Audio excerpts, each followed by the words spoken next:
Hey everybody, this is Math 21, spring of 2022. This is Introduction to Statistics at Colleges of Sequoias.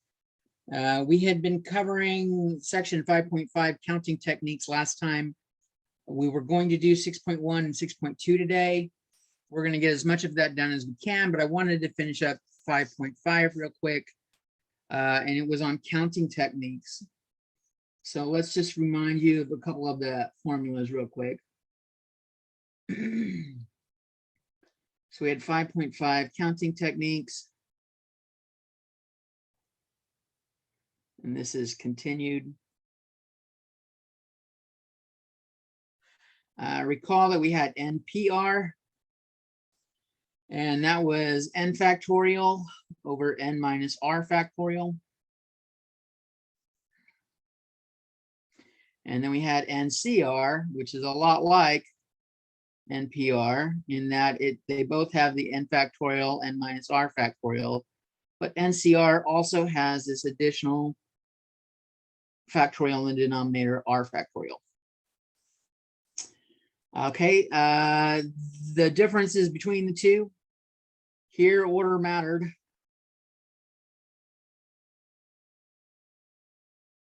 And here, any combination of them works.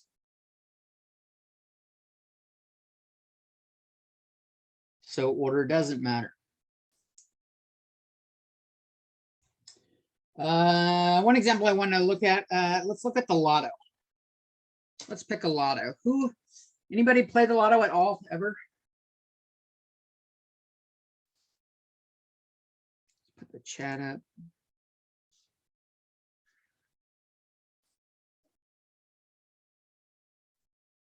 Let's go take a look at a lotto. So California lottery.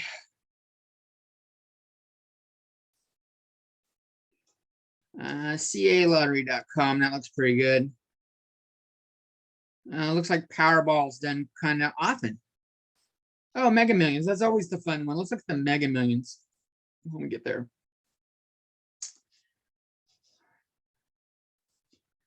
So Mega Millions, how does Mega Millions work?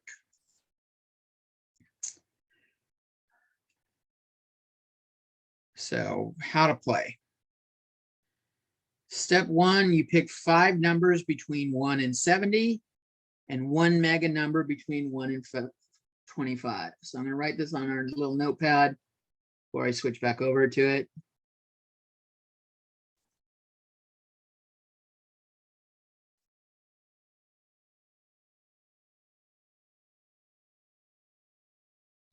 And we pick 5 balls there. And we got 1 to 25, and we pick 1 ball there. All right.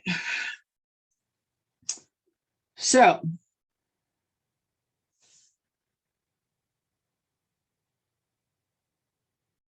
how many ways does this work? Let's do I'm going to do NCR on the first half. Because you pick 5 balls, and it doesn't matter as long if I pick like 1, 4, 9, 16, and 25. It doesn't matter what order they come up in. As long as they come up, I'm happy if they hit. So that's going to be an NCR. So this first one is going to be, we've got n equals 70, C or R equals 5. So we're going to do 70, choose 5. And this is 70 factorial over 70 minus 5 factorial. And so that's 65 on bottom. So I'm going to write this top as a decreasing number of multipliers until I get to 65 factorial. And those cross off. You can also do this in a calculator if you have NCR in your calculator. That's my phone. Where's my calculator? There's my calculator.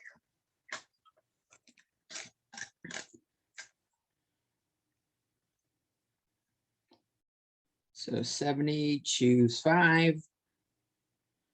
I am getting 12,103,014 combinations. That's just for the first 5 numbers. Now for the second 5, it's 25, choose 1. And you will find that when you're always choosing 1, it just ends up being the exact number, 25. And the reason why is this is 25 factorial over 25 minus 1 is 24 factorial, which is 25 times 24 factorial over 24 factorial, and this is just 25. So the number of outcomes in the mega millions. Of outcomes in the mega millions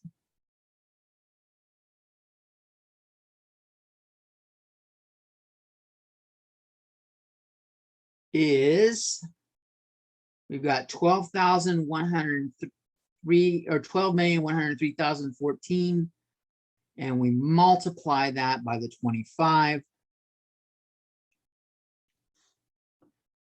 and we get 302,575,350 different outcomes. If you buy one ticket,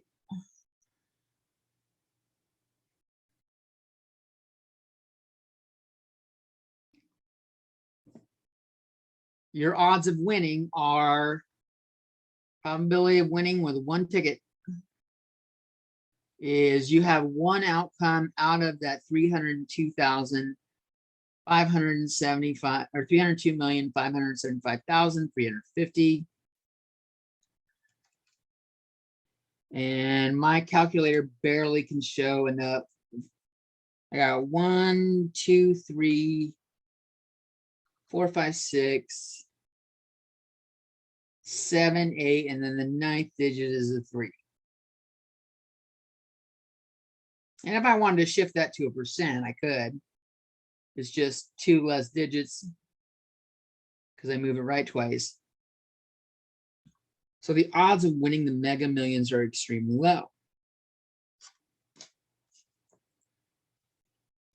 Oops, I don't want that. All of the stuff we've done so far has required stuff to be different. All the stuff in probability requires different things. When I mean different things, I'll say different objects.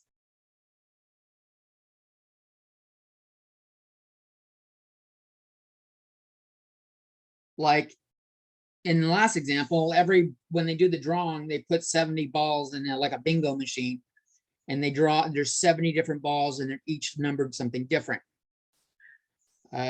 So like the 1 to 70 in the mega millions. What happens though when there's things that are alike?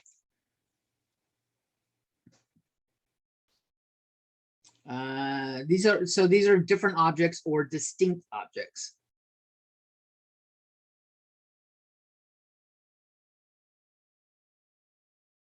Another example is when you're choosing people. Every person is different. What if they are non-distinct?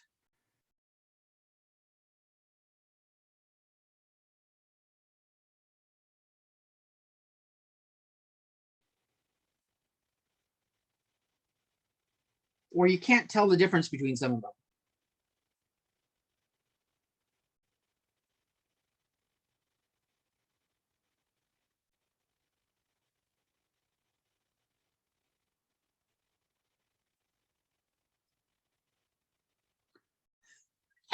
So let's say I have, let's do an example here. This is me being wishful thinking. David has 8 different cars.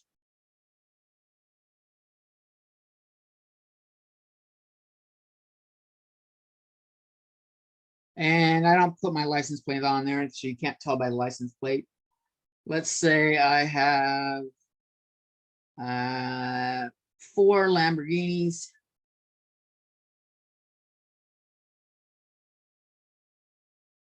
That's a little silly. Why would I own 4 of those? Let's just say 1 of those. Nope, 2. And I've got 3, like, I don't know, what do I drive? Malibu. 3 Chevy Malibu. You know, a little bit around the town kind of thing. And then maybe I'm gonna make it 9 cars. Make it 9 cars. And then we've got 4, I don't know, maybe Lincoln Town cars. Oh, Beamers. Let's go with 4 BMWs.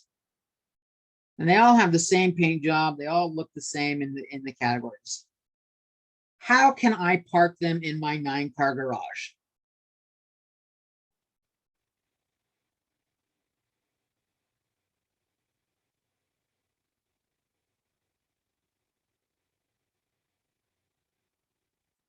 How many different ways? So I'm going to use L for Lamborghinis. I'm going to use M for Malibus, and I'm going to use B for Beamers. BMW. So I need 9 slots. Let's just picture 9 different slots. 3, 4, 5, 6, 7, 8. I'll put it the 9th over here. And I want my I could park my Lamborghinis anywhere. So any of them work.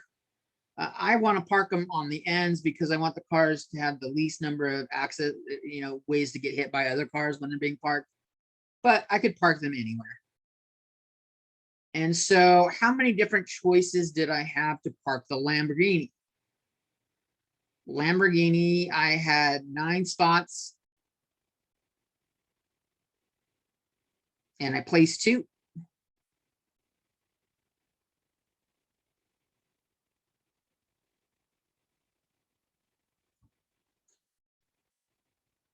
And order didn't matter. I can't tell the difference between them, so it doesn't really matter where I put them.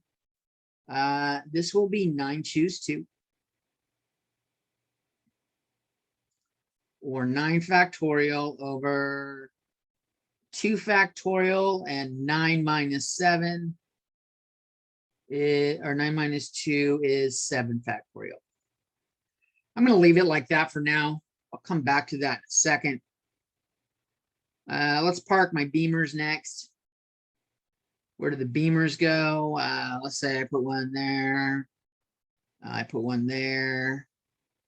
I park 2 of them next to each other. And you know what? Let's do one right there. So there were 7 spots left. And I parked 4.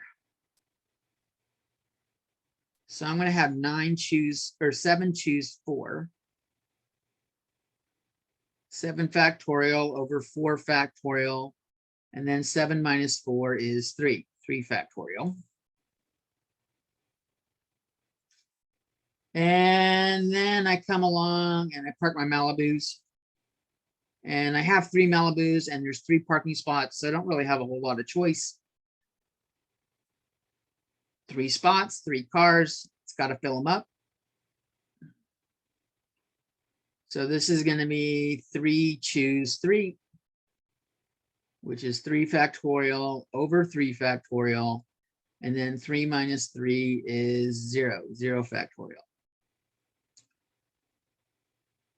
Now, if I wanted to figure out the total combinations, I need those values there. Total combinations.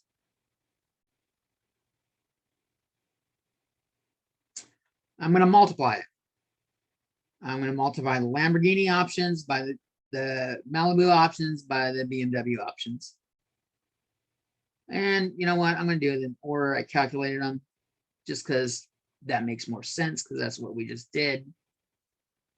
So I have 9 factorial over 2 factorial times 7 factorial. That's my L. And then my B is 7 factorial over 4 factorial times 3 factorial.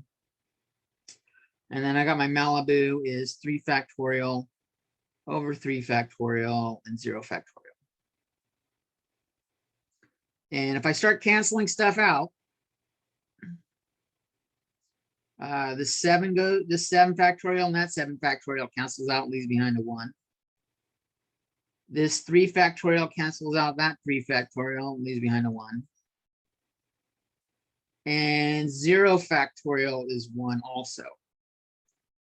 So what this leaves me with is 9 factorial over 2 factorial, 4 factorial, 3 factorial. And we could calculate that out and figure out how many that is, but notice all those numbers, 9, 2, 4, and 3, appeared in my initial problem.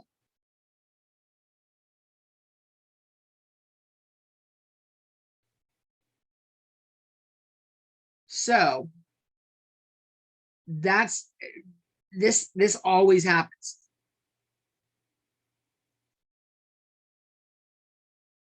The numbers show up.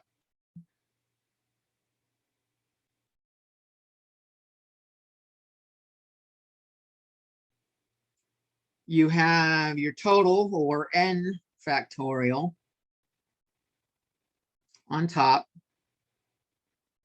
And then if you've got like groups A, B, and C, you have the number in A factorial on bottom, B factorial on bottom, and C factorial on bottom. And it doesn't just have to be limited to 3 groups. We can take this list down as far as we want. Let's go to up to K groups, let's say. We just keep multiplying them until we get to that Kth one right there. That is consistent. It will always happen like that. So that's like a general formula for combinations of non-distinct objects.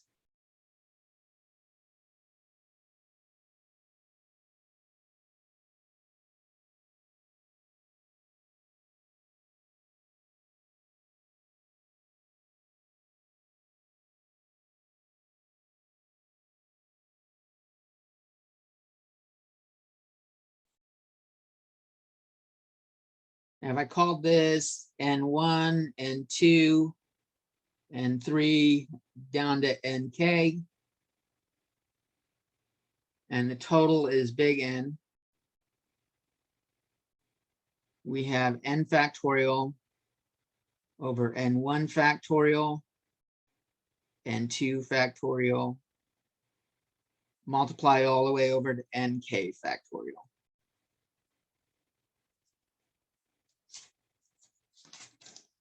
I see some chat thing. Can I please go back up? Yeah, tell me how far to go back up, Giselle. Sorry. Like, if you've got voice, this will be easier. You could go over, I think right there's fine, right? Yeah, right there. Right there? The end of the 003, the start. I'm just gonna take a picture of them and just write it down. You can keep going. Okay. If you got a picture of that, I can scroll down and let you take a picture of the next page. Yeah, I got it. Oh, too far. All right. I got them. Thank you. Okay. You need any of the rest? Or you got the rest? I got the rest. Okay. All right, let's take a look at chapter 6.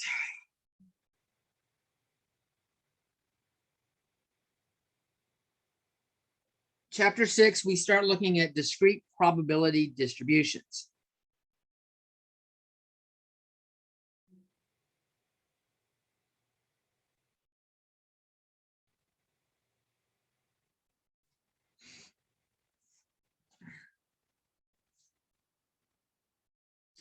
And we've used the word discrete before when we were saying how we could count objects. They were countable, like 1 up to like 25, like the number of hairs on your head were countable. We'll see that chapter 7, we look at the continuous distributions. But for now, we're going to do, I don't know where my ruler is. I got to scratch. We're going to do discrete models. So What do you need to know about discrete probability distributions? Well, first off, let's talk about random variables or the discrete random variable.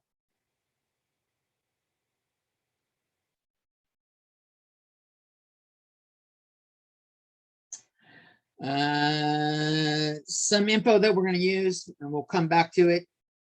But if you want like the quick summary of what we're going to have, expected value,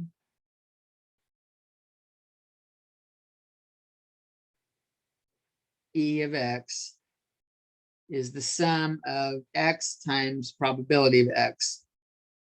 And this is also the mean. So the mean of X. And the other thing that we'll use in this chapter is the Statcrunch commands to get to it. Stats, calculators, custom.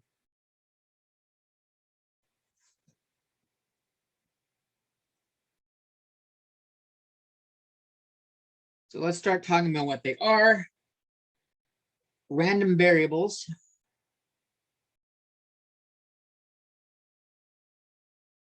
And I am going to use that word a lot. So from now on, I'm going to write RV in capital letters. Okay. Random variables are numerical measures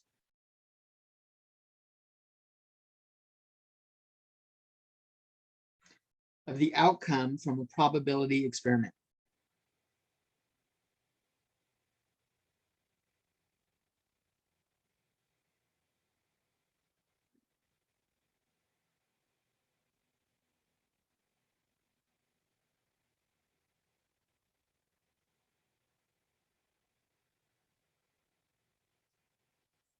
I wonder if I can move this over in front of me, it'll be any easier. You're doing. Okay. And so we have two things. We will use capital X's, and it's really kind of hard to show it. So maybe I'll use like a Roman numeral for it. I'll use like Roman numeral X. That's me distinguishing between a capital X and a lowercase x. This is used for the category of the outcomes.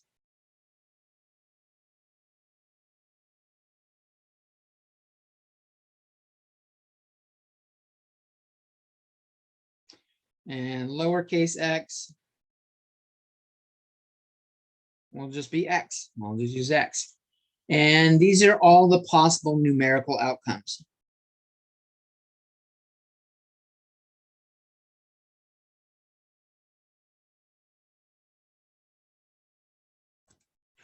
Okay. I don't like it up there. I'll put it back over here. All right. So might be easier. Just give you an example. What the hell are you talking about, Mr. Jones? This is what I'm talking about. Let's say, oh, Giselle, I'm going to drag you into this. You're the only person that's spoken to me today in class, verbally. Giselle and I play rock, paper, scissors.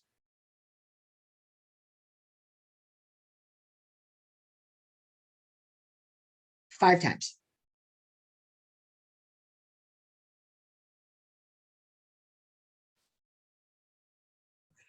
I'm going to use my random variable X, capital X, will be the number of times I win.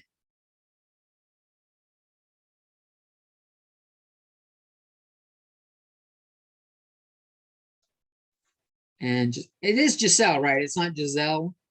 I'm saying it right, right? Yeah, you're saying it right. Okay, good. Nothing drives a teacher, well, at least me, crazier. If I like say the student's name wrong and they let me do it all semester, it's fucked up. And I like hear about it later on, like I hear someone else say the name. I'm like, wow, you let me be a complete asshole the whole semester. Good. I'm glad I'm not being an asshole. All right, so what can my possible outcomes be? My lowercase x, all my numerical outcomes. I could never win, so that means 0, and Giselle wins all of them. I could win all of them. I'll put that over here. Or I could win any number between them. So that's what I mean by capital X being like a category and lowercase x being the numerical outcomes. And the way we write it would be the probability that the outcome equals the little outcome. I want to continue sharing. And verbally, and related to this problem, the probability that the number of times I win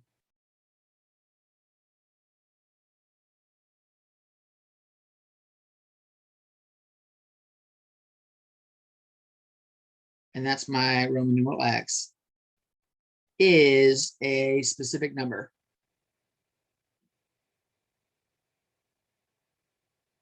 That's my little x.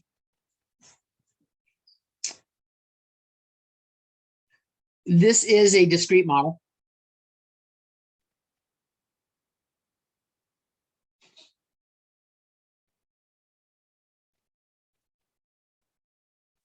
Because X takes on a limited number of countable objects or values.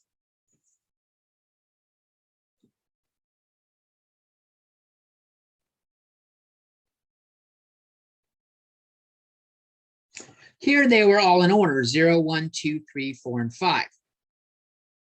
They're not always in order. If I had said they're all odd numbers between 0 and 10, then I would only have odd numbers and they'd be 2 apart.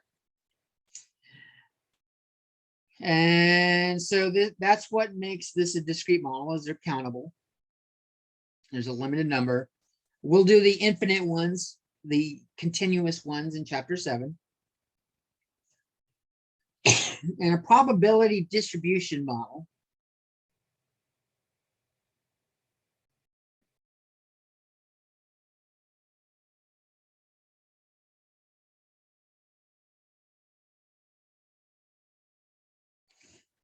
it's really just a table that lists all the outcomes and their probabilities.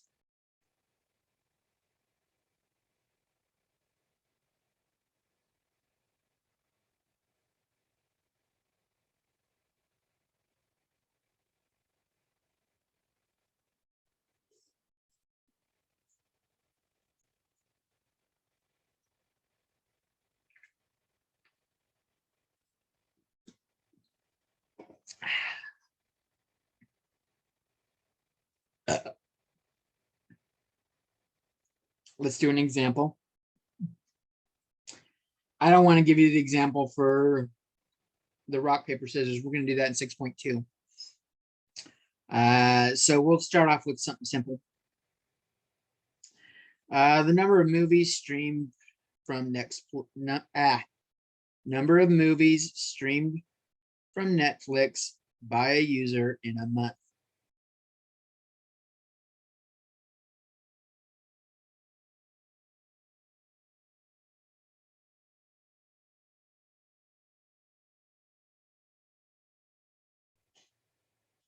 And let's go with pre-pandemic, because I don't have anything current. And let's face it, more people are home more often. And so the table I'm about to give you is probably obsolete. We'll assume it's between 0 and 5. So my random variable X will be the number of movies streamed.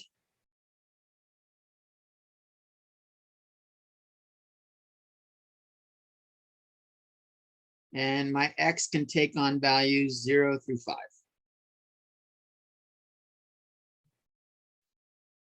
And let's say Netflix gave me this data right here.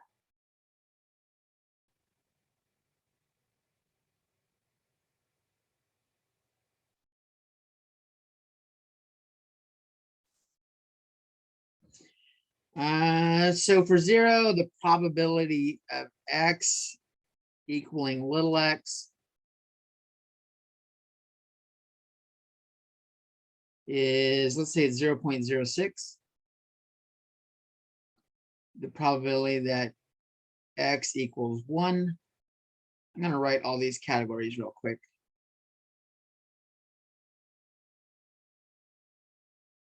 Repetition is easy. You just knock it out of the way now. Get it done with. It's like eating all my broccoli. Well, I actually like broccoli now. Eating all the crap I don't want to eat on a plate first. Usually the salad. As much as I should eat more, it's just not enjoyable. Let's say this was 0.58. And we got 0.22, 0.10, 0.03, and 0.01. You want to write that down? I'll pause for a second. Talk about it.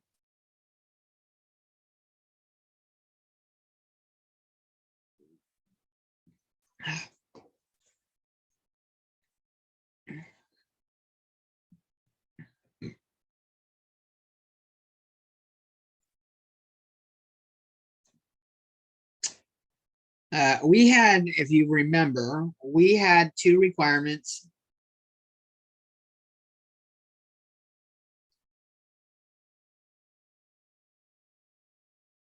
For probability models.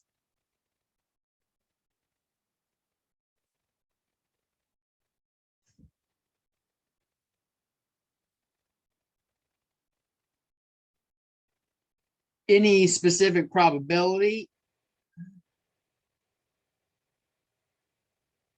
has to be greater than 0 and less than 1. And we needed, we'll call that A, option A that we need.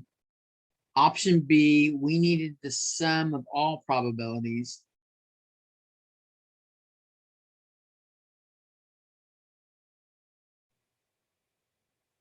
To equal 1. Do we have that here? They are all positive and they are all less than 1. So they're greater than 0 and less than 1. This model checks. What do they add up to? I've got 6 and 8 is 14. 2 is 16. 3 is 19. 1 is 20. I put the 0, carry the 2. 2 plus 5 is 7. Plus 2 is 9. Plus 1 is 10. Carry the 1. And there's nothing there. So 1. So my sum of my probabilities is 1. I met that one. This is a probability model.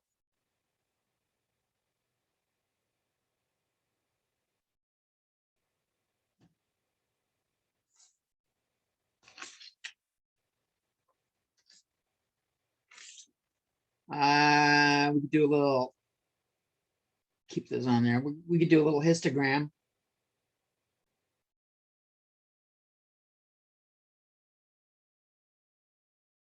Just as a reminder, because we got a test coming up.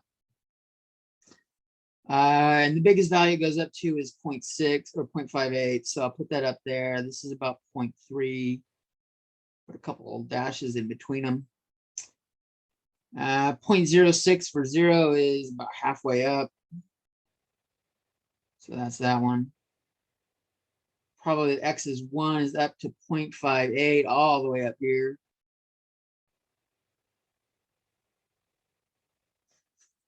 Point 0.22 is up near a little above the second mark. We'll pretend that looks good. 3 was 0.1.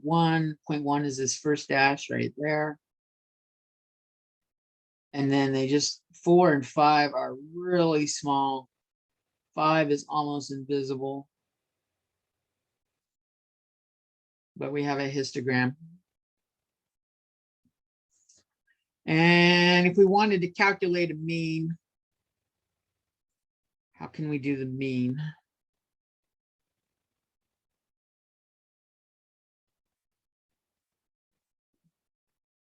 Well, I'll pause a second. If you're going to draw the histogram, I'll give you a second to do that.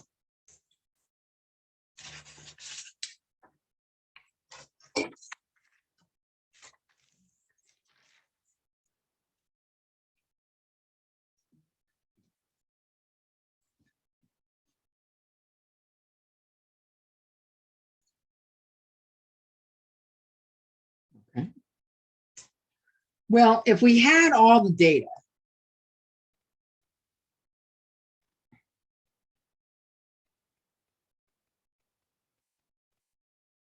we could just do it normally. We do X bar, add them all up, divide by the total.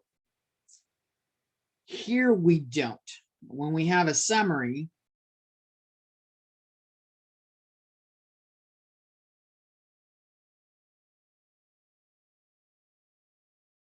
we are going to find the sum of X times P of X. Or X times the probability that big X equals X. That's when I write it, I probably usually write it like this, because writing that capital X starts to suck. And we want the sum of it. So we'll do the sum.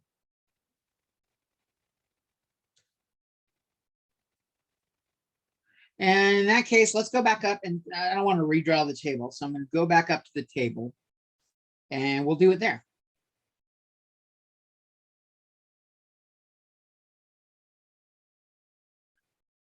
So let's make a little bit of room.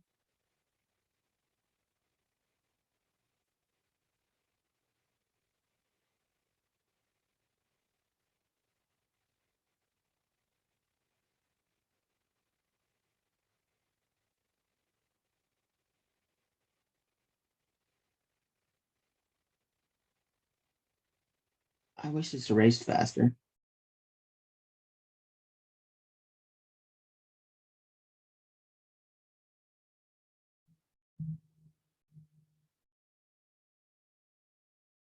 All right. So this one, my X is 0, and I'm multiplying it by 0.06, and that's just 0. So this is my X times P of X. And my next one, my X is 1, and I'm multiplying it by my P of X is 0.58. So 0.58. Maybe I'll put some decimals like that. The next one, X is 2, and the probability is 0.22. If I multiply those, I get 0.44. Next one is 3, and I multiply it by its probability, 0.30. Next one is 4, and I multiply it by its probability, and I get 0.12.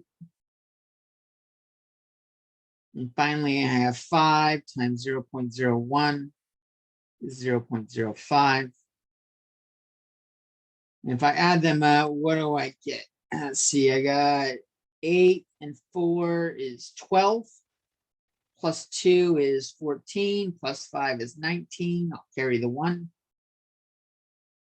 1 plus 5 is 6. Plus 4 is 10. 3 makes 13, and another 1 makes 14. I'll carry the 1. And there's nothing up there, so the 1 comes down, and I got 1.49. So this is my sum of X times P of X.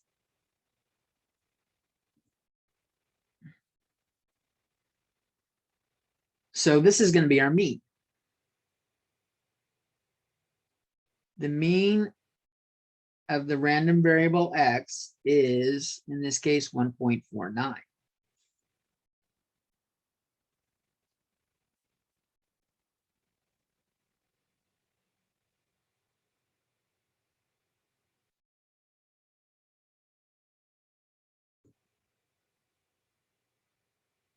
Okay.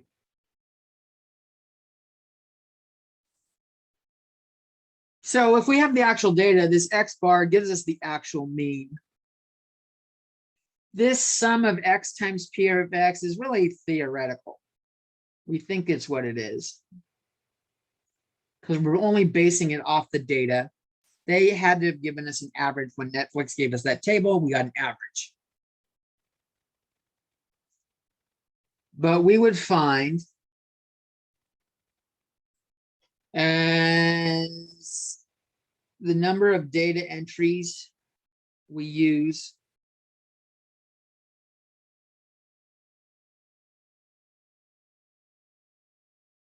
we'll call that our N, goes up or increases,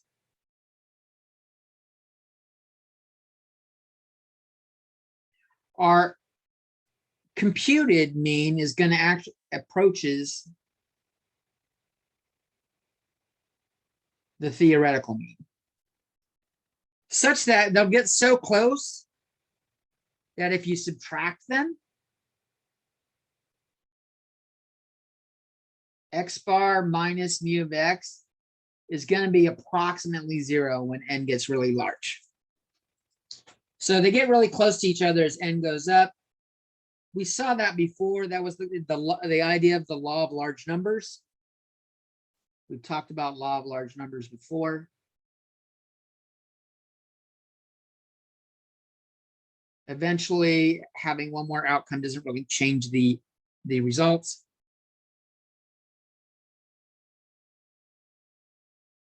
And we get to a special name for what it's called here.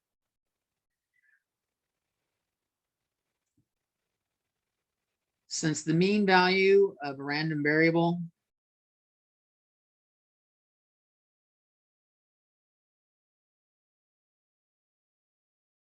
look, I said I was going to write RV and then I spelled it out again.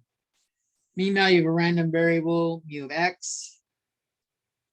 It represents what we expect to happen in the long run.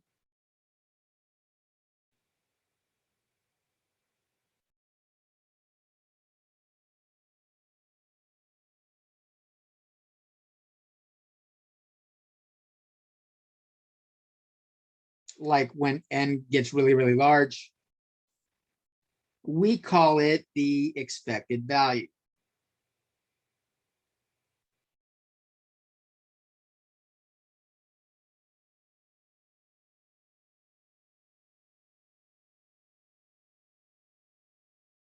And they commonly write expected value like that. Expected value of X is E of X. And in this case, it's the mean.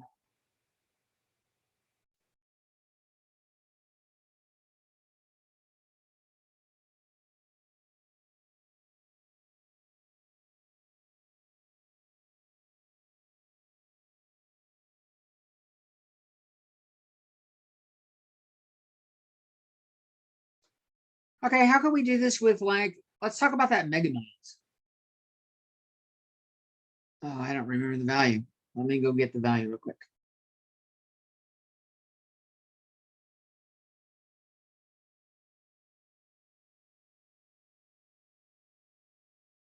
It's way the hell up there, isn't it? The 302,575,350. 302,575,350. 302,575,350. 302,575,350. So expected value from Mega Millions.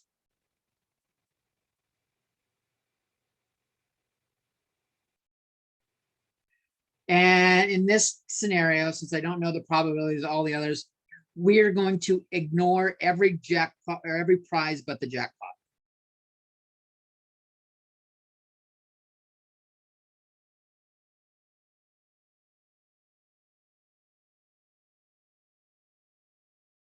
All of the prizes except the jackpot.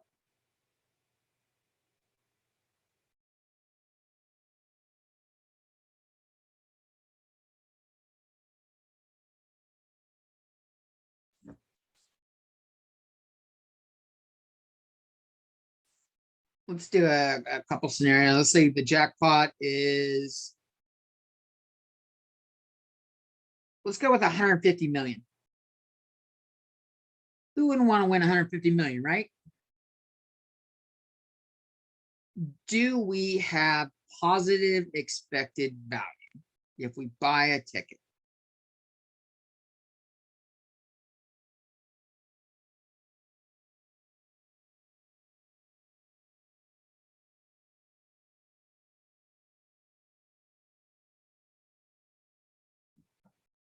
If we have positive expected value, if we buy a ticket, theoretically, if we buy all the tickets, we'll come out ahead. One of them will hit.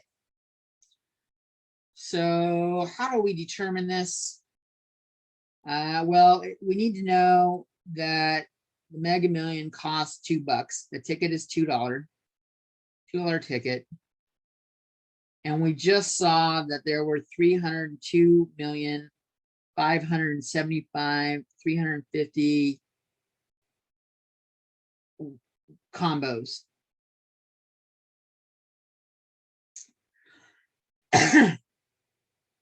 So let's look at our outcomes.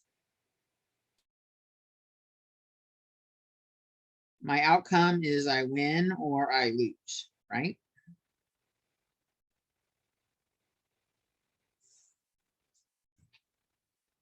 If I win, how much do I win?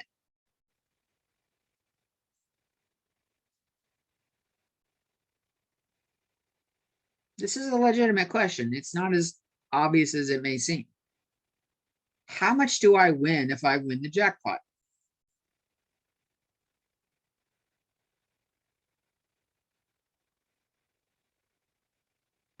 $150 million That's really close. or 149 million. Yeah. We don't win the 150 million. That's the point. You don't need to do the numbers or say it. We can't count the $2 that we paid for it. That's our win. So 149,999,998. We'll call that a positive.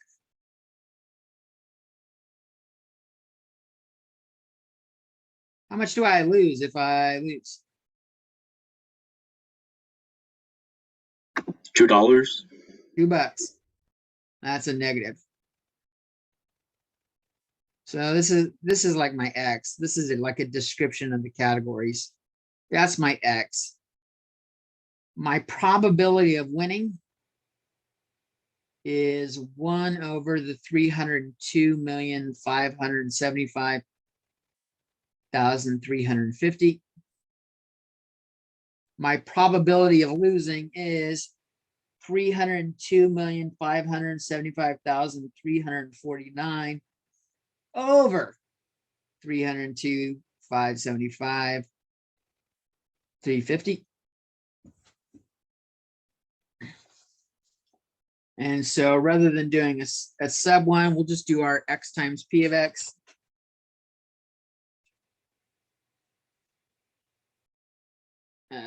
So I got 149,999,998 divided by 302,575,350. This first one is 0.4957. And I better use all the decimal places because I think that I don't know what the bottom one's going to have. And then this top one is 302,575,349 divided by 302,575,350 times -2 for the X value. This is negative 1.99999. Oh, there's a lot of nines there. And if I add these up to 2 decimal places,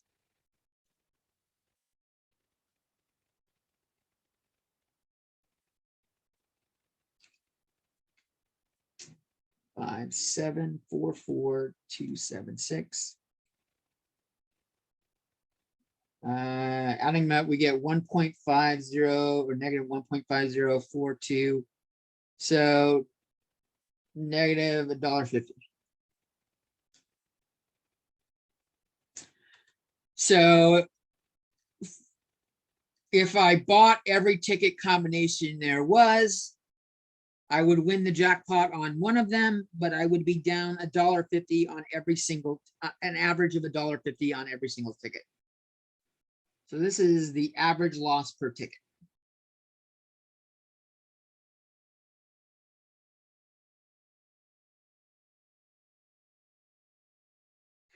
Even if I buy every ticket and guarantee a win.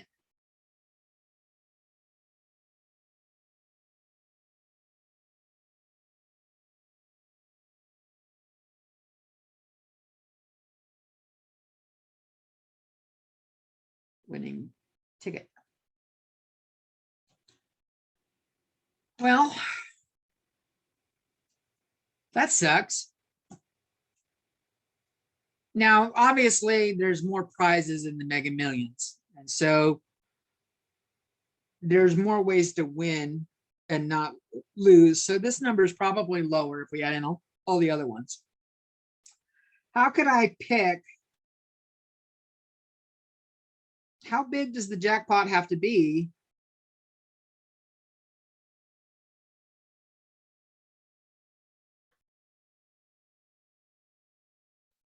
for my expected value per ticket to be positive?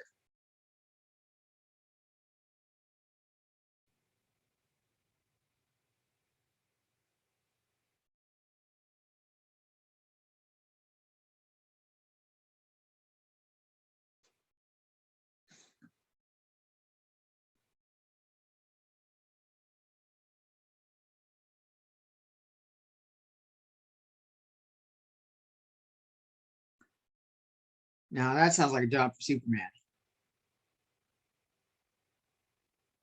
That's kind of, we could plug in random numbers and guess.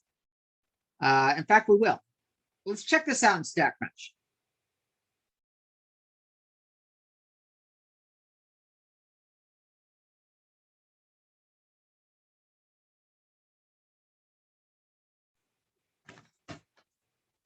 So I need to get Statcrunch up and running.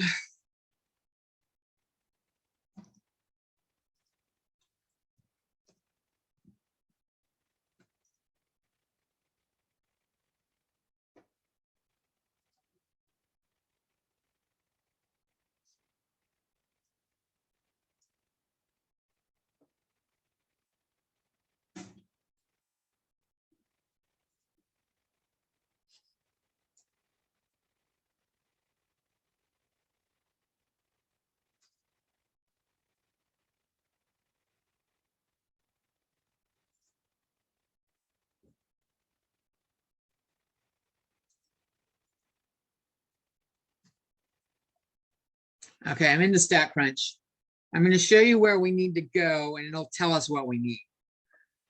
When we're doing these discrete probability models, we're going to do stats, calculators, custom, which is all the way at the bottom. Everything else on this list is alphabetical except for custom for some fucking reason. Why they couldn't put it up there between chi-square and discrete uniform, I have no idea. They put it at the bottom. So stats, calculators, custom. Let's see what we need. They want the values and they want the weights. And they need to be, they want me to select a column. So I need to put in the values. One of the values was 104. The winning stuff was 149,999,998. And the next one was -2. And the probability, I guess I need to enter a decimal. 1 divided by 302,575,349.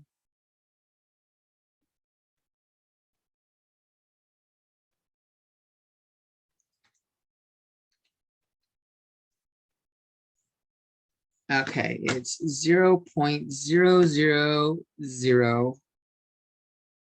0, 0, 0, 0, 0, 3, 3. I got another decimal place. Which means the other one,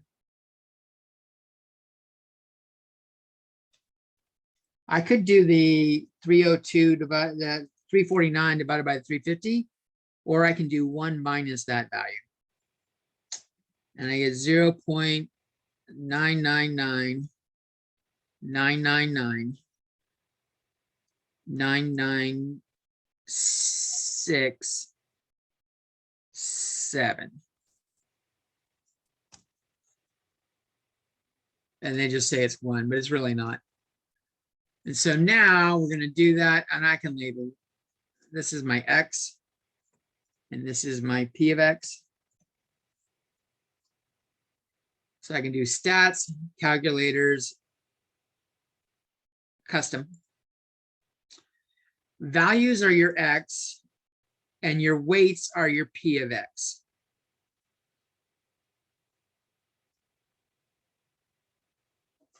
Okay.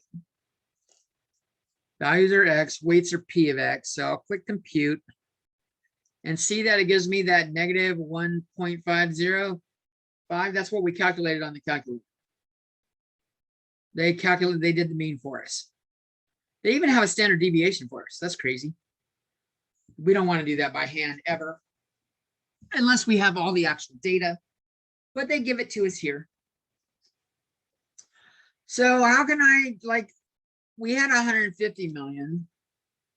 What if we made this 500 million?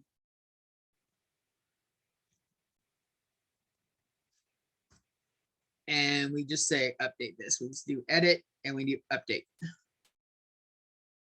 We're getting closer, negative 0.349. We're not quite as bad. Let's go like 700 million. So I'm just testing different numbers here, to be honest. Oh, it's positive, so it's below 700 million. Maybe we go 650.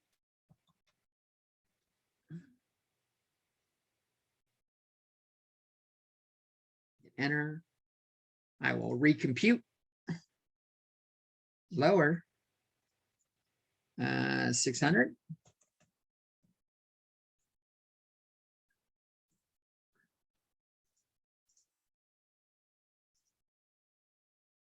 Now that's negative. So maybe 610, 610 million.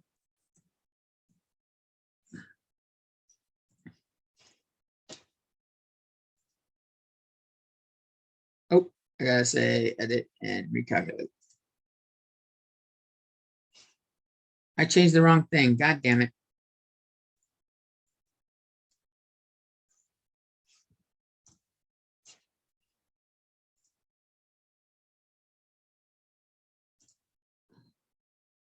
So it's positive. My expected value per ticket is 1 penny, which isn't bad if there's 302 million tickets. That still ends up being $3 million in the pocket. That's assuming no other prizes. Let's see how close it actually is. Let's see what the Mega Millions actually says. Does it have game odds? Here we go. Notice they got the same value we calculated, 302,575,000. There's a lot of other prizes here. So maybe with all of them in there, it doesn't need to be up to $600 million to be where you have a positive expected value. But like it needs to be, even with all the 5 and 5, 4 or 5, you need like over $400 million in that jackpot at least for it to be a good expected value. And then it's still, how can you go through 400 million fucking tickets or 300 million tickets to find the winning one? This just isn't realistic.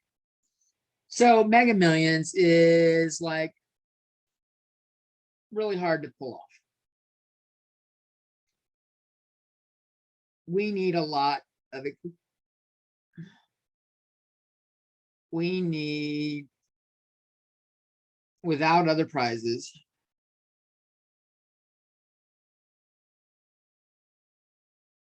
$610 million in the jackpot.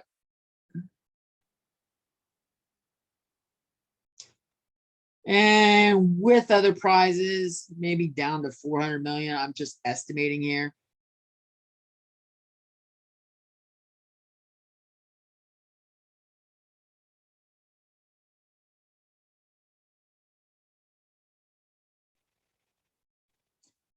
But as it is right now at the 150 million, the 150 million, we had an expected value of a negative $1.50.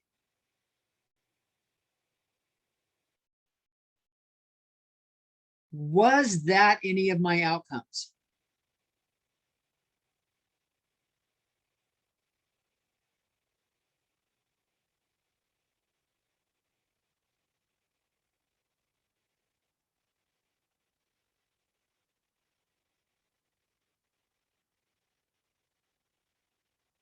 Let's go look.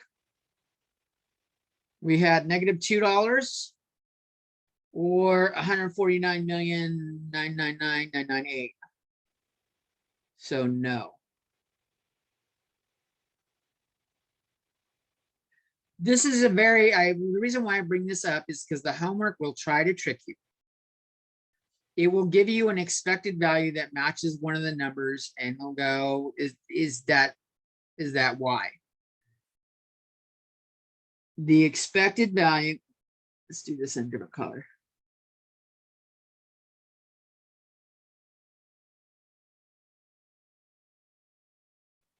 The expected value is rarely,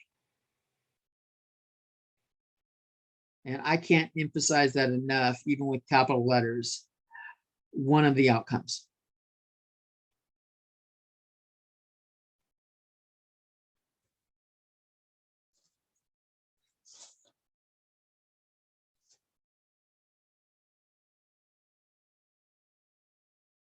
Okay.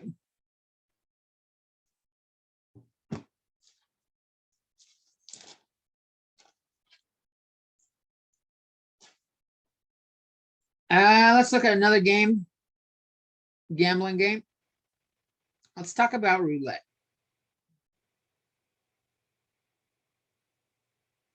Already spelling it wrong.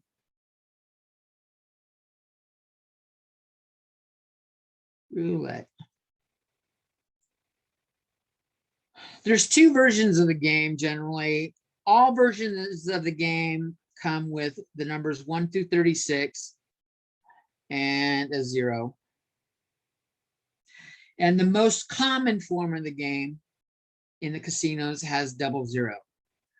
They call that aught, and which sounds like aught, like that, and double aught.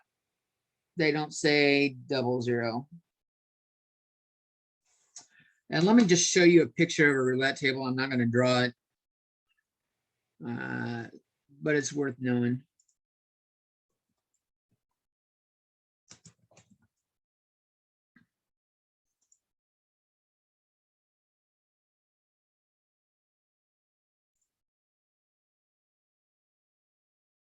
That doesn't get any better.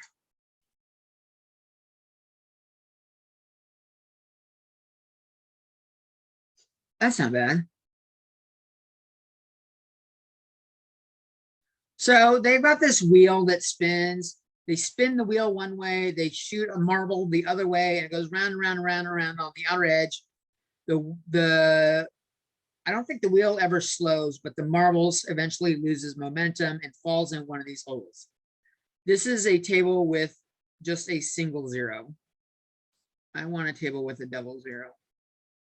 So I'm gonna go find that real quick. Oops. And I want to see one that shows the betting on it.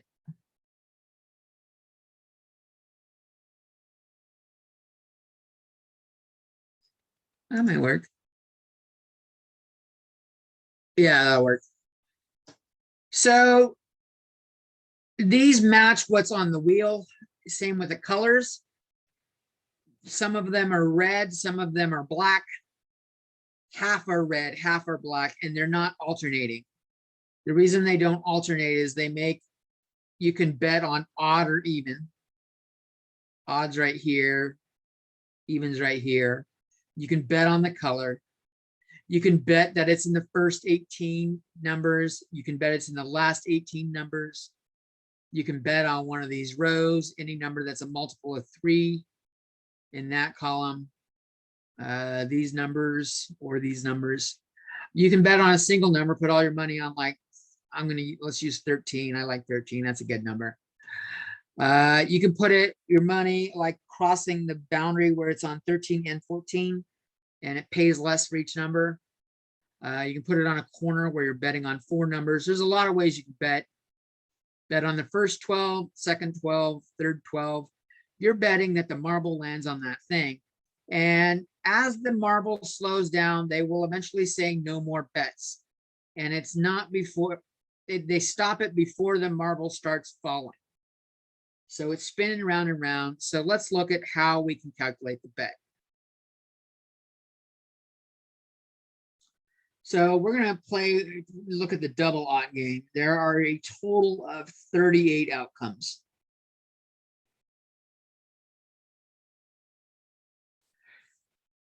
If you place a wager on a single bet, on a single number,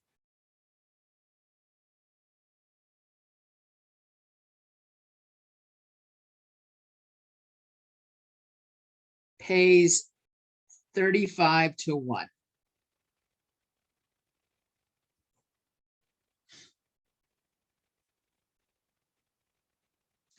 They will also write it like this. So this is a way of writing odds.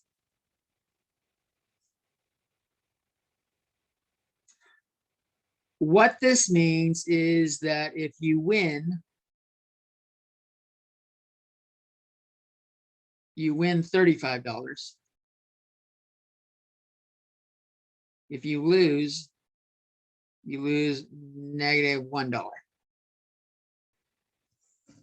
So it's similar to the lotto, but you don't have to deduct the amount of the admission.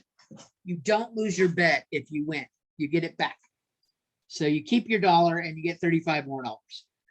How does that look on the probability table? And let's calculate x times p of x to get expected value. Let's say we're betting on the number 13. And we're going to do a single bet. I bet on 13. That's not actually my x. My x is going to be numerical values of outcomes. So if I win, it's 35. If I lose, it's -1. The slots on the roulette wheel are evenly spaced, and they're all equally probable. So hitting any specific number is 1/38.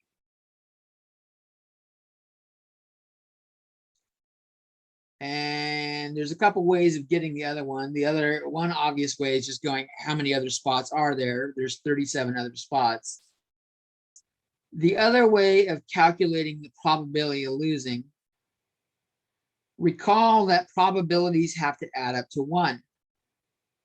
And since I have win or lose, I could say probability of losing has to equal 1 minus the probability of winning, which is 1 minus 1/38, which is 38/38 minus 1/38.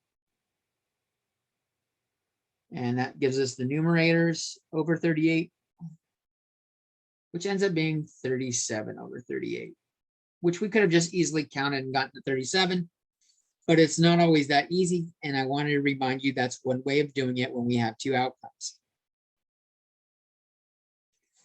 So let's figure out the probability. I've got $35 to gain, and that's times 1/38. My probability is 0.9210526. That's enough decimals.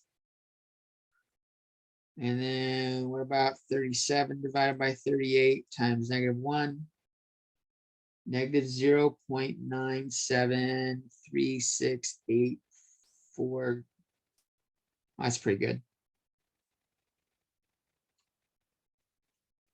And if we add these up,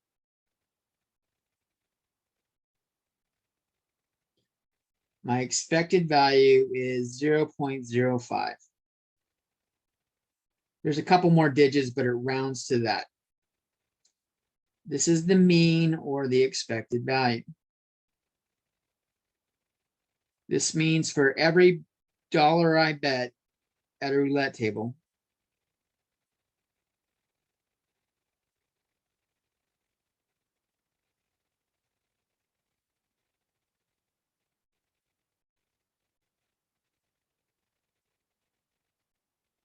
if I'm there long enough,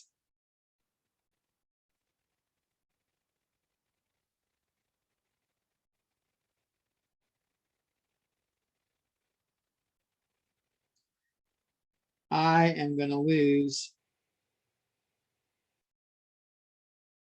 5 cents per bet.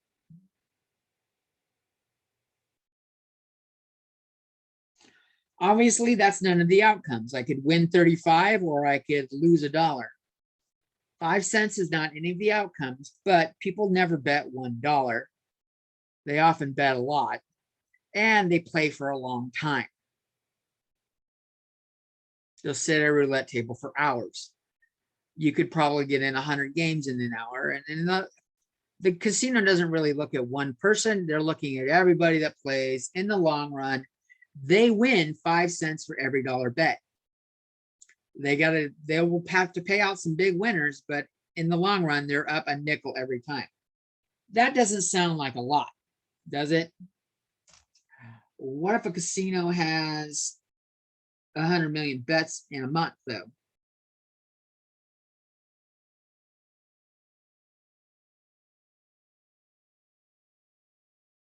In fact, that's probably low. But let's just say they had $100 million bet. Because from the casino's advantage, their expected value is the 100,000 times the 0.05.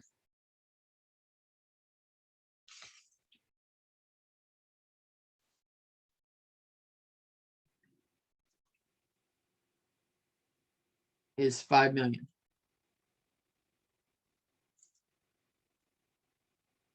A nickel at a pop adds up when there's enough money bet. And nobody loses that much individually, but every time they have $100 million worth of bets, however long it takes, they're up $5 million. That's not counting the cost of the employee and the electricity and the rent and all that stuff. So there are other things, but that's how it works. And one of the most interesting things about the roulette table is no matter what you wager or how you wager, you could bet on a single number, you could bet odd or even, red or black. Both of those pay 2 to 1. No, 1 to 1. Red or black is 1 to 1.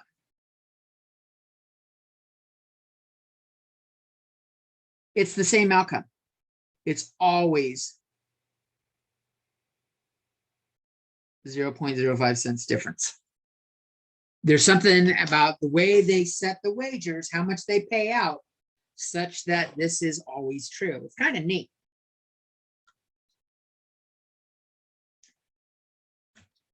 So like 1 to 1, if you're looking at red and black, because when I play roulette, I will go and I'll just do 1 spin.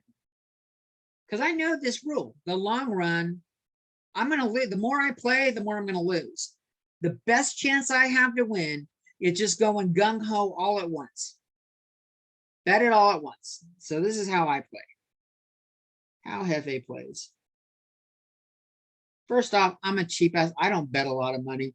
I might bet at most $100 one time. And I will pick either odd and even, or I'll pick red or black. I'll pick one of those and I'll bet on the probability there. And so my odds, my X is 1 and -1 because they pay 1 to 1. The probability of winning is there's 18 odds or reds out of 38 numbers. There are 20 out of 38 ways to lose. So what is this? 18 divided by 38.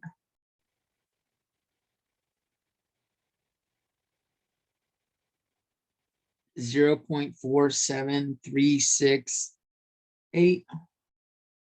And if I do -20 divided by 38, I get 0.5263. And if I subtract or add them up,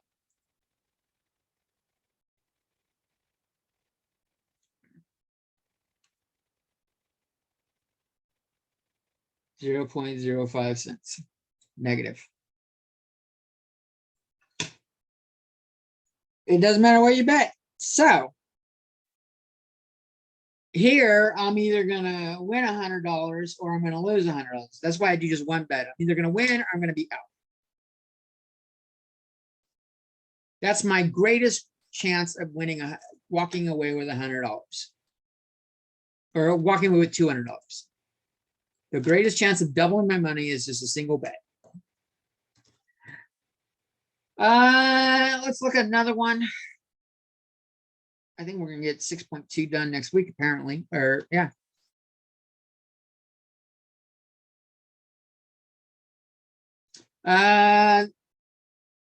Like term life insurance policies.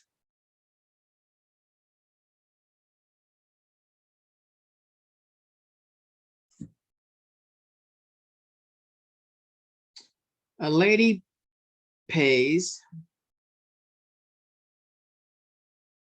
$530 for an annual policy.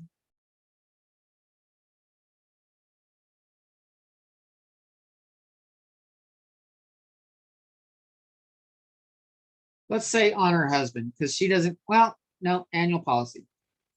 For an annual policy that is worth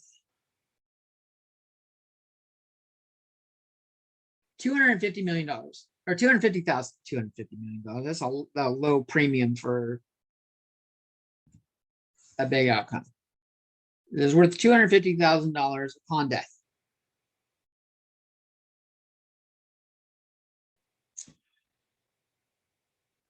Her probability of survival is, and they calculate this based on every like death rates in the country from the previous year kind of thing. So this is going to be pre-pandemic values because death rates have gone up. Her probability of survival is 0.99791. Now, she doesn't give a shit about her expected value because the only way she gets any money out of it is if she dies. And so that kind of means nothing to her. So let's look at the expected value from the company's perspective.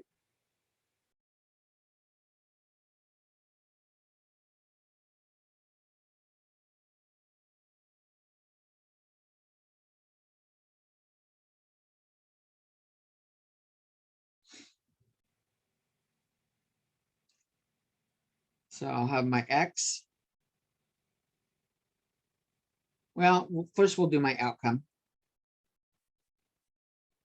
And I don't think I need that long of a bar yet. Let's just do the column stuff first. She lives or she dies, right? Those are my only two outcomes. So my numerical outcomes, what are they? if she lives, well, the company gets $530, right? If she dies, what do they get?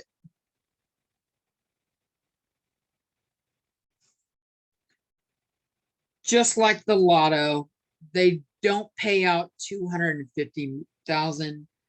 It's 250,000 minus what they take in. She's already paid for her insurance policy. They get to keep that money. It's 249,470, and that's a negative value.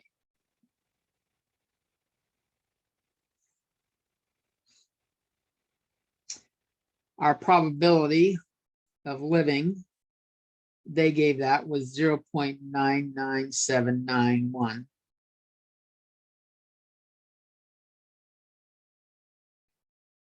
And we have to do what we did before. To calculate the other one, we know that they have to add up to 1. So the probability of dying is 1 minus the probability of living. And what is that on a calculator?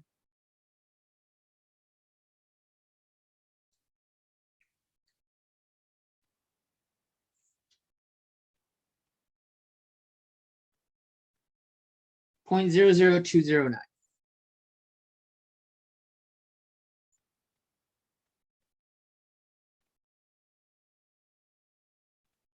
So I'll do my x times p of x here.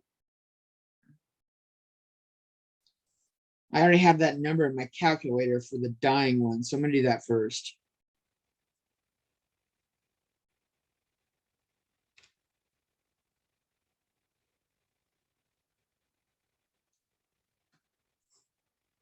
This is negative 521,3923.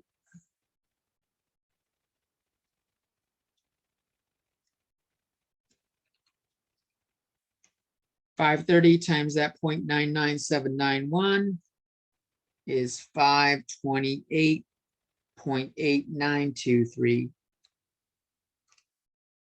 If I add these up,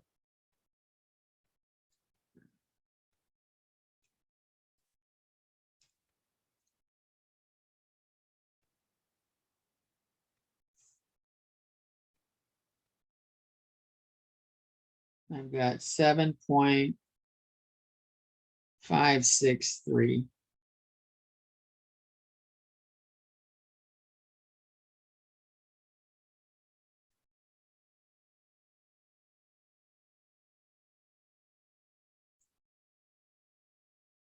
Something's off.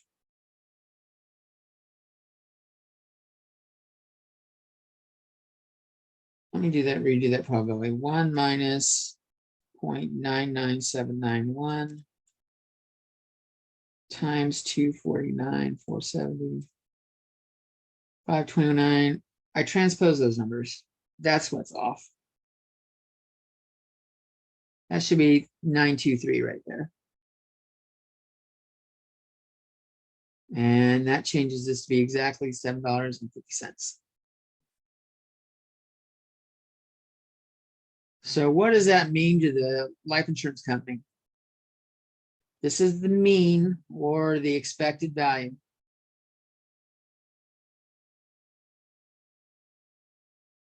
With enough policies,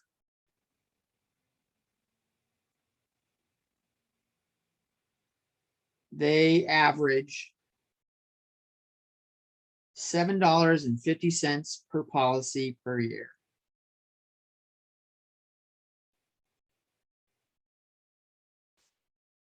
They got to do a lot of policies. They don't want to just do a couple and hope they never lose. They got to sell enough policies where they can afford people to die and still be ahead.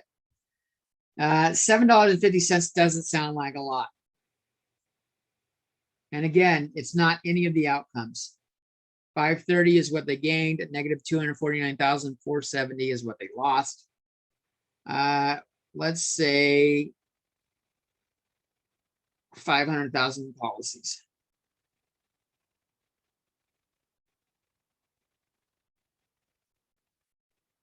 They can expect on average expect for an average year. We're going to do n times the expected value. 500,000 times that $7.50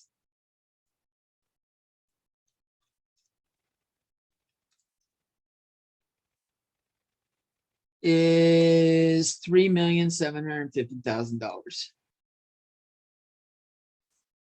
And this is 500,000 policies, which is not a lot for a life insurance company. So they have to be competitive with other companies, then they need to make a profit, but they try to do it such that they average a decent amount and they make good money and still stay competitive. That 750 is not a lot per policy, but that's why you do a lot of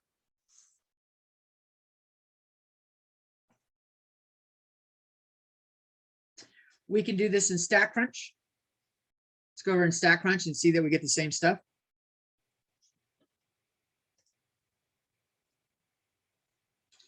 We had, let's see, we had $530 for living, and then negative 249, 470 for dying. The odds of living were 0.99791. And the odds of dying, or not odds, but probability of dying,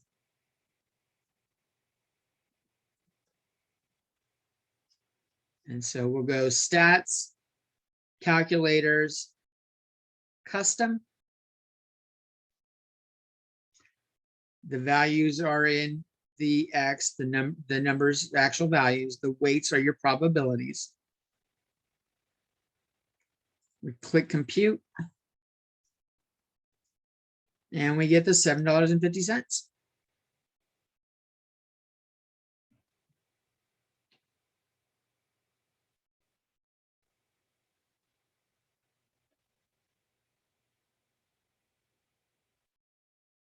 Now, I want to, since we talked about odds, and they might have questions that have it, how do odds compare to probabilities or relate to probabilities?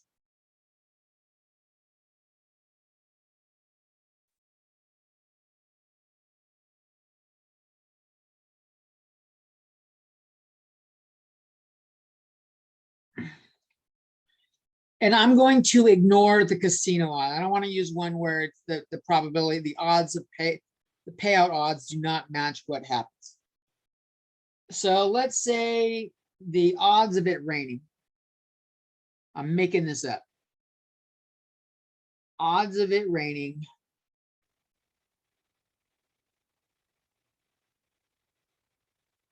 are 2 to 15.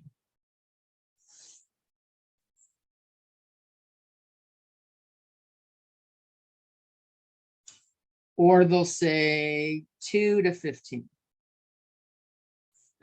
How does this relate to probability? The odds of it raining means, a way to look at this is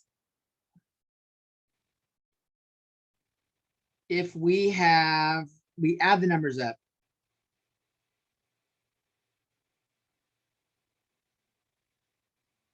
We get 2 plus 15 equals 17.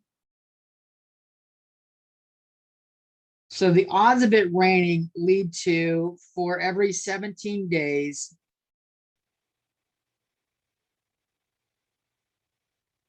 we average 2 days of rain.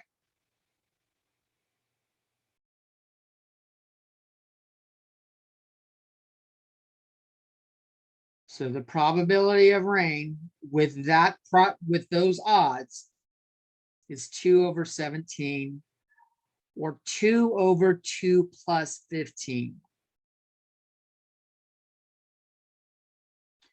And the probability of it not raining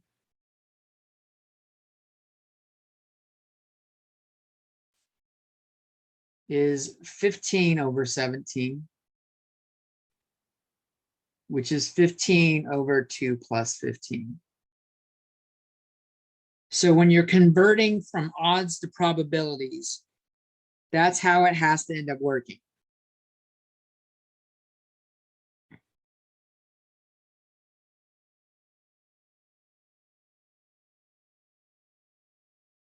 Okay, and that's why the casino has an edge.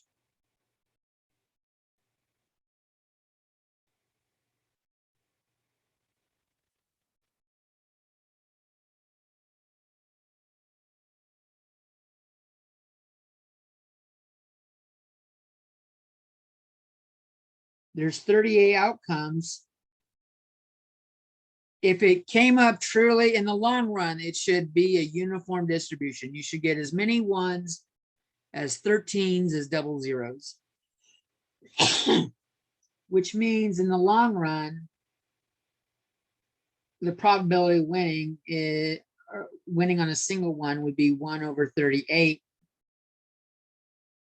And the probability of losing is 37 over 38. In both cases, and that helps me see what the denominator and the odds are going to be. This 38 is 37 plus 1. So one way of looking at it is it would be 37. If the odds were 37 to 1, this would be an even payout.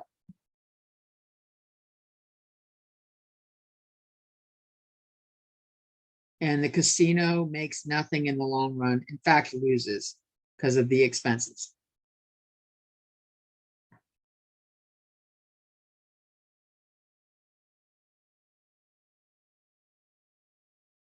And that's why they only use 36. They have 35 to 1.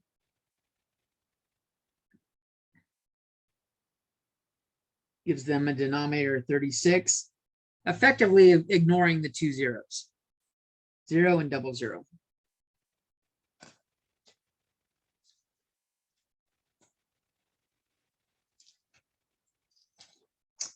I want to introduce the topics in 6.2. I did not get anywhere near as far as I wanted to, but I did talk about more than I thought. 6.2 is binomial distributions.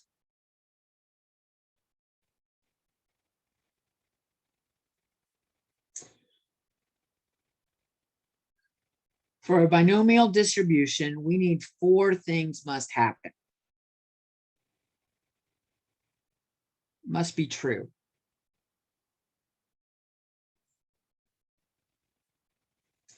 A, there has to be a fixed number of trials.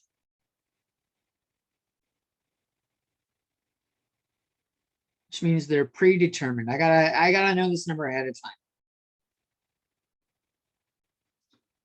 I can't keep doing trials until I get the number I want.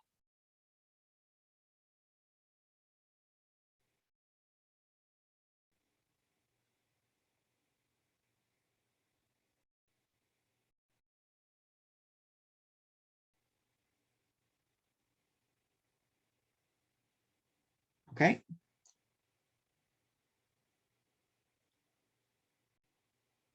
B, oh, I'll change colors so it's easier to read. The trials are independent.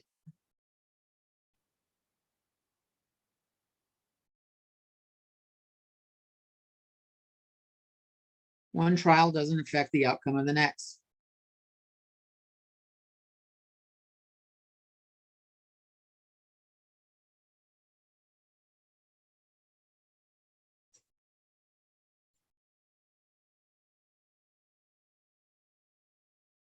C, there have to be exactly 2 mutually exclusive outcomes.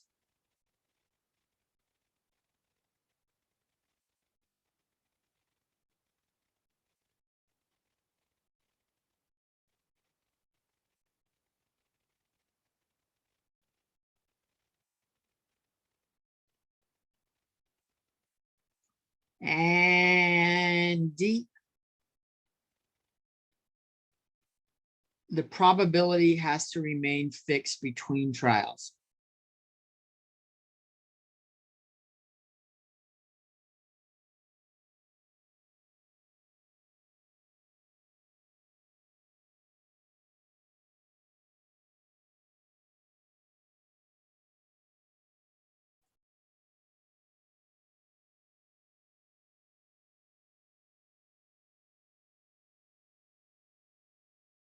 So we can look at some examples. Let's talk about that rock, paper, scissors example with that me and Giselle were doing. Rock, paper, scissors.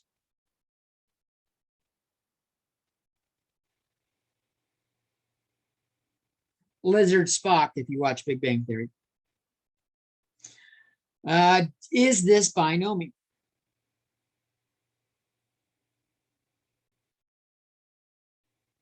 So let me make sure they're all on the screen real quick.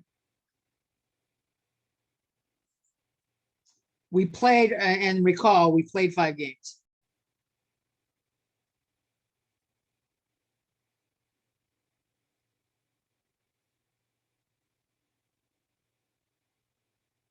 So A, 5 games is fixed. We said 5 games. There's a fixed number of trials. Good to go. Are the outcomes independent? Are the trials independent? Is there any reason to think that one game is going to affect the outcome of the next game?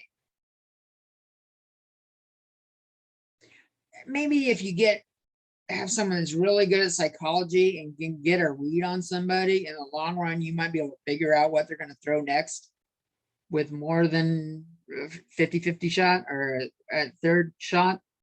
But in general, yes, they are independent. C, are there 2 mutually exclusive outcomes? Even though it says rocks, paper, scissors, from my point of view, there's only 2 outcomes. I win or I lose. Doesn't matter which thing I throw, it's I win or lose. So yes, win or lose. And finally, D, is the probability fixed for all trials? Yes. No matter what I throw, I have a 1/3 chance of tying her. We both throw the same thing. I have a 1/3 chance of losing. I throw paper, she throws scissors. Or I have a 1/3 chance of winning. I throw paper, she throws rock. So the probability is fixed across all of them. This does meet it. In terms of my perspective, win or I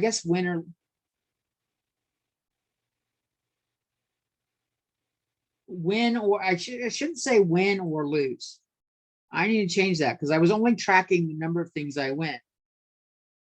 I was not tracking losses. So win or not win, which means I've only got a 1/3 chance of winning where I beat her. And I've got a 2/3 chance of not winning. Okay.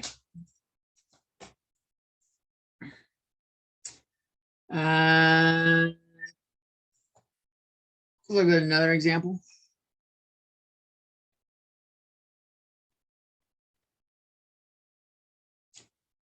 I want to see if completing homework affects grades.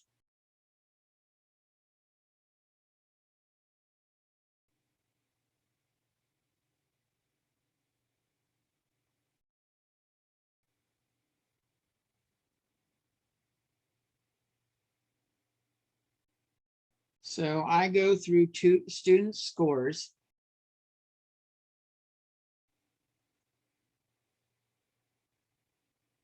Until I find 10 that are current on their homework.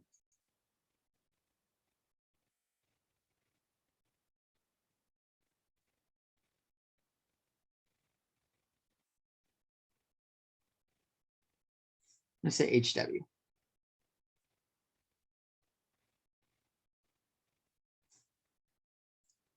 is this binomial?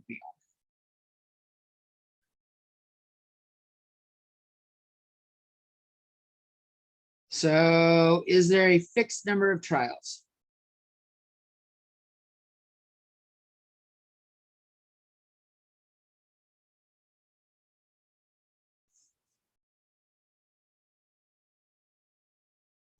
No. I might have to go through 30 students before I find 10.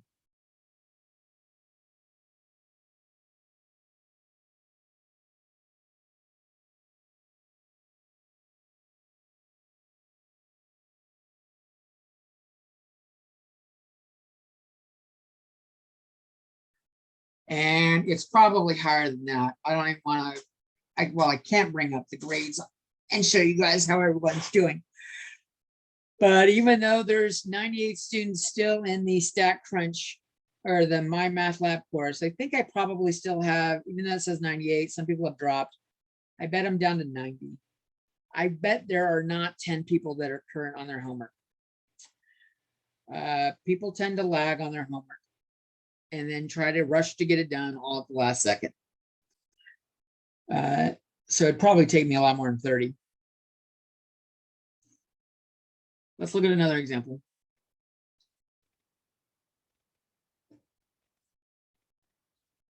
A pair of fair dice are rolled.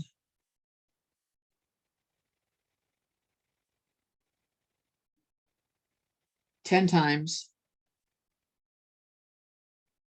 And I count the number of sevens rolled.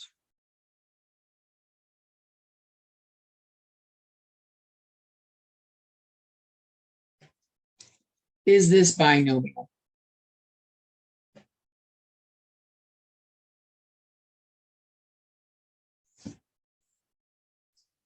So we'll go through our list.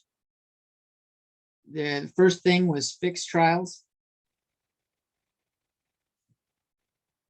I said I'm going to roll it 10 times. So there's 10 rolls, there's 10 trials. Whether I get 1 7 or 10 sevens or 0 sevens, I'm only rolling 10 times. It's fixed.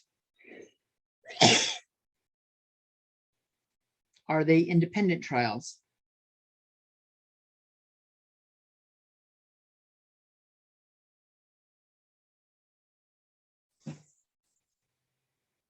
Is there any reason to think one toss of the dice is going to affect the next toss of the dice?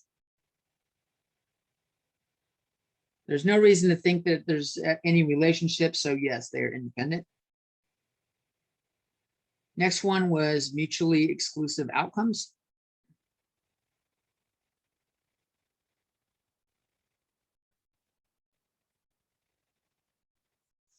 The easiest way to do this one is identify the possible outcomes. I am tracking the number of sevens. So I either roll a 7 or I don't roll a 7.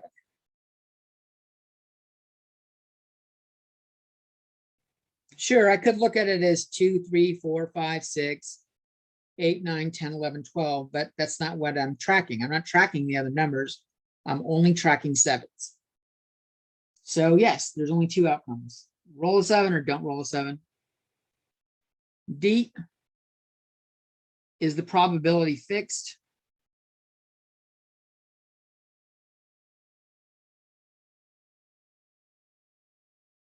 The probability of rolling a 7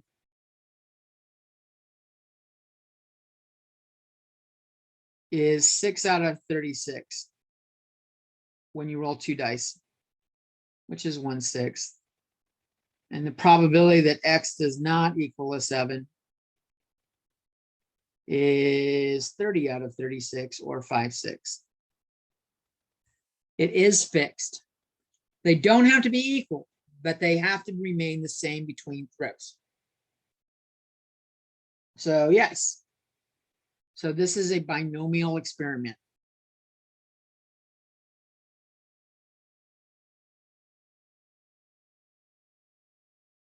I'll give you the formula. I'll show you how to use it in Statcrunch, or the easy way in Statcrunch, but we'll do all the examples next week. the formula that goes with this is the probability of X is N choose X times the probability raised to the X power times 1 minus the probability raised to the N minus X power.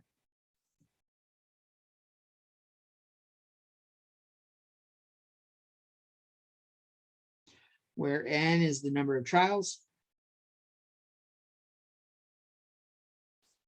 X is the number of successes, whatever you're tracking. Success is relative. For that life insurance company, success is the person dies.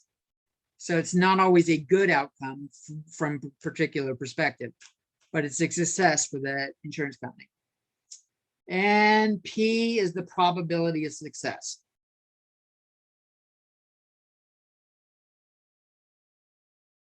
We will give a specific example of that next week. Usually this is a pain in the ass. In Statcrunch, you're going to go stats, calculators, binomial. You need all, and it's really easy in Statcrunch. You need N, X, and P. You need to know those numbers, and it's easy to do. And we'll look at examples of that next week. It's 4 o'clock. I hope you guys have a good week. It's a nice short week. Is there any questions?